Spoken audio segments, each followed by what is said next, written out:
Hello दोस्तों, स्वागत है आप सभी का एक बार फिर से आपके अपने चैनल एडुटेनमेंट पर। आई होप आप सभी लोग स्वस्थ होंगे।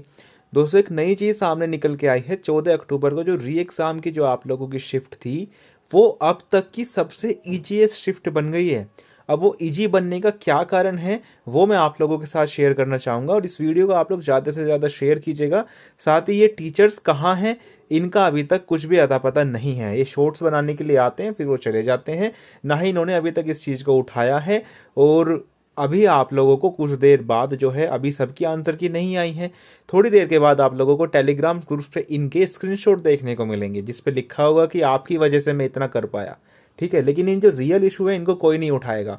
तो ये एक तरीके से नया स्कैम ही आप लोग मानिए, क्योंकि इस शिफ्ट में उन बच्चों का एग्जाम भी कंडक्ट कराया गया था जिनको कुछ तकलीफ भी नहीं थी। और अब चलेगा 21 परसेंटाइल की नौटंकी। सारी चीज़ें हम लोग डिटेल में डिस्कस करेंगे, आखिर क्या ये चीज़ें हुई हैं। देखो, ये जो डेटा आप लोग देख पा रहे हैं ना, सुबह का है, लगभग 7 बजे के आसपास। तो यहाँ पर आप लोग देख पा रहे होंगे कि जो पहली शिफ्ट, जो सबसे जो हार्डेस्ट शिफ्ट थी, वो आप लोगों की 18 सितंबर की शिफ्ट थर्ड थी, जिसमें एवरेज मार्क्स 100 था और जिसमें टोटल 163 कैंडिडेट ने पार्टिसिपेट किया था। लेकिन अभी जो ये 163 का जो आंकड़ा है, ये 900 प्लस पहुँच गया है। ठीक है, यानी कि अभी तक पर्टिकुलर शिफ्ट की बात करूँ मैं, इसकी 18 सितंबर की, तो ये लगभग 800 से ज़्यादा कैंडिडेट ने इसमें पार्टिसिपेट करा है। और यहाँ पर आप लोग सबसे नीचे आएंगे ना, तो इसके नीचे का स्क्रीनशॉट आई थिंक मैंने यहाँ पर लगाया होगा। देखो, यहाँ पर आप लोग देख पा रहे होंगे कि जो 14 अक्टूबर की जो शिफ्ट थी सुबह 7 बजे तक, ये थर्ड सबसे ईजीएस्ट शिफ्ट बन गई थी। लेकिन अभी आप लोग रैंक मित्र का डेटा चेक करेंगे तो 14 अक्टूबर के शिफ्ट सबसे आसान शिफ्ट है।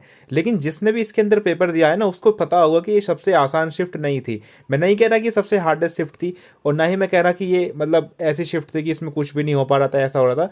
लेकिन इतना तो ज़रूर है दोस्तों कि 14 अक्टूबर के शिफ्ट ये ईजीएस्ट शिफ्ट तो नहीं थी, वो भी सबसे आसान शिफ्ट। अभी आसान शिफ्ट क्यों बनी है, मैं आप लोगों को बताता हूँ। देखो, एसएससी ने ऑफिशियली नहीं बताया कि इसने कितने कैंडिडेट्स का री एग्ज़ाम कंडक्ट कराया है, लेकिन इतना ज़रूर है कि जिसने फीडबैक दिया था, 18,000 से ज़्यादा बच्चों ने फीडबैक दिया था। उसमें कुछ कैंडिडेट को छोड़ भी दें तो इससे ज़्यादा कैंडिडेट इसने लिए थे। कहने का मतलब है कि जिनको तकलीफ नहीं थी, उनका भी एसएससी ने री एग्ज़ाम कराया। वो क्यों कराया, वो एसएससी जाने। ठीक है, मैं आप लोगों को सारी चीज़ें बताता हूँ। ये जो आप लोग ये अब स्लाइड देख पाएंगे, अब ये आप लोग जो स्क्रीनशॉट देखेंगे, ये सारे मैंने आप लोगों से चैट जीपीटी से बनवाए हैं। ठीक है, मैं डायरेक्ट बोलता हूँ कि मैंने मतलब अपने आप से इसमें कुछ नहीं करा, मैंने बस उसको प्रॉम्प्ट दिए, उसने मेरे लिए ये सारी चीज़ें करके दी हैं। ठीक है, अब आप लोगों को भी तो मतलब कुछ चाहिए ना, कि मतलब मैं कहाँ से ये सारे फैक्ट उठा रहा हूँ या क्या चीज़ें कर रहा हूँ। तो आप लोग जानते हैं कि परसेंटाइल कैलकुलेट करने का जो फॉर्मूला होता है, वो ये होता है। ये आर आप लोगों का रैंक है। ठीक है, ये आर आप लोगों का रैंक है। एन जो है आप लोगों का टोटल नंबर ऑफ कैंडिडेट्स है, और आर है आप लोगों की रैंक क्या होगी। ठीक है, तो यहाँ पर आप लोग देख पा रहे होंगे कि परसेंटाइल जो है डायरेक्टली प्रोपोर्शन होता है rank total number of student minus rank जो आप लोगों की बनी है। ठीक है, अब मैं आप लोगों को एग्जाम्पल के थ्रू समझाता हूँ कि क्या चीज़ें होती हैं। देखो, अगर किसी शिफ्ट के अंदर 1000 कैंडिडेट अपीयर हो रहे हैं और आपकी रैंक उसमें 50 है, तो आप लोगों का जो परसेंटाइल उसमें बैठेगा 95% बैठेगा। लेकिन अगर उसी पर्टिकुलर शिफ्ट में अगर कैंडिडेट कम अपीयर हो रहे हैं, मान लो 500 कैंडिडेट ही अपीयर हो रहे हैं, तो आप लोगों का परसेंटाइल बैठेगा 90 परसेंटाइल। अब जो नॉर्मलाइजेशन जो फॉर्मूला आया है, वो आया है आप लोगों का इक्वी परसेंटाइल वाला। इक्वी परसेंटाइल का मतलब है कि हर शिफ्ट में से equal percentile of candidates short list करे जाएंगे। अब जाहिर सी बात है कि अगर आप लोगों ने परसेंटाइल आपका अच्छा नहीं आया आपकी पर्टिकुलर शिफ्ट में, तो आप लोगों को नॉर्मलाइजेशन का बेनिफिट भी नहीं मिलेगा। और यही कारण है कि ये जो शिफ्ट है अब तक की सबसे ईजीएस्ट शिफ्ट बन गई है, क्योंकि इसके अंदर मोस्टली जो कैंडिडेट जो अपीयर हुए थे, वो अबव एवरेज थे। है ना, वो ऐसे नहीं थे कि लुल्लू पुच्चू से उनके मतलब फार्म भर दिया और चले गए, है ना, ऐसा नहीं था। वे बच्चे असलियत में पढ़ने वाले बच्चे थे, और इसीलिए इस शिफ्ट का एवरेज अभी तक 127 से भी ऊपर चल रहा है। ठीक है, और भी दिखाता हूँ मैं आप लोगों को, सारी चीज़ें मतलब दिखा रहा हूँ। यहाँ पर आप लोग देख पा रहे हैं, so same rank but different number of candidate different percentile. ठीक है, तो परसेंटाइल इतना कम हो जाता है अगर कैंडिडेट कम अपीयर होते हैं। ठीक है, अब आप लोगों का जो टोटल एग्जाम हुआ था, वो 45 शिफ्ट के अंदर हुआ था। चलो, एक शॉर्ट आंसर भी देख लो जो चैट जीपीटी ने दिया था। If the number of candidate is low and most are high quality that is score well, then it becomes harder to get a high percentile, specially if your score is not among the top. समझ रहे हो, तो ये सारी चीज़ें करी हैं SSC ने। परसेंटेज रिलेटिव होता है, tells what percentage of people score worse than you. तो ये सारी चीज़ें आप लोग जानते हैं। अगर किसी के 88 परसेंटाइल है तो कहने का मतलब है कि वो उसके नीचे 88 परसेंटाइल बच्चे हैं जिनसे उसने अच्छा स्कोर किया है, ठीक है, यानी कि टॉप 12% के अंदर वो आ रहा है। यहाँ पर देखोगे in a large group with a wide range of score even an average score can put you above many candidates, जिसकी वजह से आप लोगों के हायर परसेंटाइल आते हैं। तो ये शिफ्ट मतलब जानबूझ के एसएससी ने ऐसा क्यों करा, वो पता नहीं क्या चीज़ें चल रही हैं क्या नहीं चल रही हैं, और अब इस बात को कोई नहीं उठाएगा, इस बात को कोई नहीं उठाएगा। अब आएंगे mains batch, mains special batch, discount coupon दोबारा से एक्टिवेट करे जाएंगे, लिमिटेड सीट का पोस्टर दोबारा से लगाया जाएगा, ये चलेगा पूरा नंगा नाच। यहाँ पे सिनेरियो की बात करें तो यदि आप लोगों की हार्ड शिफ्ट थी और बहुत ज़्यादा कैंडिडेट उसके अंदर अपीयर हुए थे तो परसेंटाइल आप लोगों को एक स्टेबल देखने को मिलता है। मान लीजिए कि अगर आपकी शिफ्ट में 30,000 कैंडिडेट अपीयर हुए हैं और आप लोगों के 130 नंबर हैं और आप लोगों की हार्ड शिफ्ट थी, तो ये मतलब 10 नंबर आप लोग मान के चलिए कि 10 नंबर तो आप लोगों को मिल ही जाएंगे। लेकिन यदि आप लोगों की शिफ्ट में 15,000 कैंडिडेट बैठ रहे हैं और वो भी क्वालिटी कैंडिडेट है, तो आप लोगों को क्या लगता है कि इसमें नॉर्मलाइजेशन आप लोगों को देखने को मिलेगा? है, आप भी उतने स्कोर कर रहे हैं, आपके बराबर वाले भी आपके 2-4 नंबर आसपास, ये तो क्या नॉर्मलाइजेशन देखने को मिलेगा? दूसरा सिनेरियो क्या है कि अगर आप लोगों की हार्ड शिफ्ट है और कम कैंडिडेट उसके अंदर अपीयर हो रहे हैं तो इसमें नॉर्मलाइज स्कोर कम मिलेगा।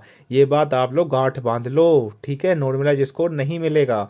और यदि आप लोगों की इजी शिफ्ट है और बहुत ज़्यादा कैंडिडेट उसके अंदर अपीयर हो रहे हैं तो उसमें भी परसेंटाइल जो है ईजियर होता है मैनेज करने के लिए, क्योंकि नंबर ऑफ कैंडिडेट इंक्रीज हो गए ना, उसके आप लोगों के मार्जिनल भी तो आएंगे ना। ऐसा तो है नहीं कि सारे के सारे टॉपर उसमें 30,000 में बैठेंगे जाके, ऐसा तो है नहीं कि उसमें से कम से भी कम मैं आप लोगों को बताऊं तो 1000 बच्चे तो ऐसे भी होंगे कि जो मुंह उठा के गए होंगे पेपर देने, ठीक है। और ये बात मैं आप लोगों को बता रहा हूँ, बिल्कुल मतलब सही बता रहा हूँ मैं आप लोगों को। आप लोग इतने सालों से तैयारी कर रहे हैं, जिसका फर्स्ट अटेम्प्ट है उसको तो मैं कहता नहीं, लेकिन जिसको 2-3 साल हो गए वो इन चीज़ों को समझता होगा। तो ये चीज़ एसएससी ने करी है। अब देखो, मैंने चैट जीपीटी से ये भी पूछा, ये चैट जीपीटी को मैंने इसलिए इंक्लूड करा क्योंकि आप लोगों को भी कुछ तो चाहिए ना कि मतलब मैं किस बेसिस पर ये वीडियो बना रहा हूँ या किस बेसिस पर मैंने ये सारी चीज़ें करी हैं। तो आप लोगों के लिए मैंने चैट जीपीटी को इंक्लूड करा इसमें। बाकी ये सारी चीज़ें तो कॉमन सेंस वाली हैं। आप लोग देखो टेक्स्ट बुक के मॉक लगाते हैं, ये कोई प्रमोट नहीं कर रहा मैं, किसी भी मॉक टेस्ट को आप लोग उठा लीजिए। टेक्स्ट बुक बस इसलिए नाम बोला कि इस पर ज़्यादा नंबर ऑफ कैंडिडेट्स हैं। टेक्स्ट बुक में आप लोगों ने मॉक टेस्ट देखा होगा कि जिसमें कम नंबर ऑफ एप्लीकेंट होते हैं, जो नया नया मॉक आता है उसमें परसेंटाइल आप लोगों की काफ़ी कम रहती है। लेकिन जैसे उसको हफ्ता 2 हफ्ता होता है, उसमें 1-2 लाख अगर उसके अंदर कैंडिडेट आ जाते हैं तो आपकी परसेंटाइल एकदम से बूस्ट कर जाती है। वो क्यों होता है? वो क्यों होता है? आप सभी लोग जानते हैं वो क्यों होता है। मैंने 1 लाख में तो ऐसा नहीं कि ये सारे के सारे इसको अटेम्प्ट कर रहे हैं, आधे ऐसे भी कि इंग्लिश अटेम्प्ट करी भाग गए, है ना, ऐसा भी तो होता है ना। तो भाई बहुत खतरनाक चीज़ करी है एसएससी ने। तो यहाँ पर देखो क्या है, in SSC equipercentile normalisation being in a hard shift with fewer candidate can hurt your normalise score.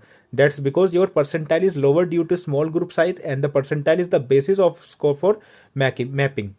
This is one of the main criticism of the equi percentile normalization. ये criticism है, यही इसकी limitation है। It ignores shift difficulty. shift की difficulty से इसको कोई मतलब नहीं पड़ता, and candidate की strength को कोई नहीं देखता है, and only relies on percentile ranks। ठीक है, तो अब की बार तो भाई मतलब हो लिया जो होना था, ठीक है, क्योंकि इसको पता ही नहीं है कि शिफ्ट की डिफिकल्टी क्या है। इसको कुछ नहीं पता। इसको पता है कि अगर 100 बच्चे बैठे हैं, चाहे वो 100 अनपढ़ हो, चाहे वो 100 पूरे बुद्धिमान हो, चाहे वो एवरेज हो, इसको घंटा फर्क नहीं पड़ता, इसको बस परसेंटाइल चाहिए, ठीक है। तो जिसका 14 अक्टूबर की शिफ्ट के अंदर ये एग्ज़ाम पड़ा था, वो ज़्यादा से ज़्यादा एसएससी को मेल करो कि ये क्या किया है ना, ज़्यादा से ज़्यादा आप लोग मेल करो भाई। अब क्या ही कर सकते हैं। और बाकी जो टीचर्स हैं ना, इनको भी टैग करके बताओ कि ये मतलब क्या इन्होंने करा है, क्या रायता फैलाया है। उनको बताओ कि जिस वो बोल रहे थे ना कि हम नॉर्मलाइज स्कोर लेकर के आए हैं, मतलब नॉर्मलाइजेशन का नया फॉर्मूला हम लेकर के आए हैं, उनको बताओ कि इस नॉर्मलाइज के नए फॉर्मूले से मेरी शिफ्ट में कितने मार्क्स इंक्रीज होंगे, बताओ उनको सारी चीज़ें। बाकी एसएससी से पूछो कि उसने कितने कैंडिडेट का फ्री फंड में पेपर कंडक्ट कराया है, ठीक है। तो ये बहुत बड़ा मतलब चीज़ें करी हैं एसएससी ने। क्या कर सकते हैं? कुछ नहीं कर सकते, मेल ही कर सकते हैं और क्या कर सकते हैं। बाकी कोर्ट केस वगैरह आप लोगों के चल ही रहे हैं। कोर्ट केस तो आप सभी लोग जानते हैं कि कोर्ट का तो 3-4 महीने 5 महीने साल भर भी खिंच जाते हैं, ठीक है।